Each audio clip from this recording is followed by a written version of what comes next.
How to set up a forward port with Xfinity. So over here you can see it says, we offer 2 ways to set up port forwarding if you rent an Xfinity gateway.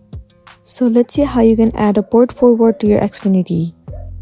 The very first thing you want to do is to open the Xfinity app and sign in with your Xfinity ID and password.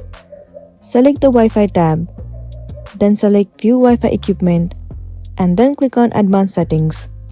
Inside Advanced Settings, head over to Port Forwarding from the menu, and then add Port Forward.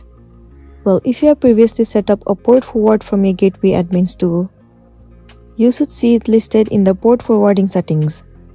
Then choose the household device for the port forward you are setting up from the drop-down list of the connected device.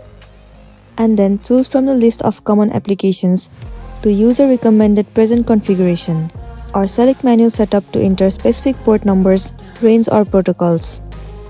Then select Apply Changes to complete the setup of the port forward. The device you set up for the port forward can now use these settings, and then you'll be good to go. So that's it, and this was a tutorial video on how to set up port forward with Xfinity. I really hope this video is going to be helpful for you, and thank you for watching it till the end.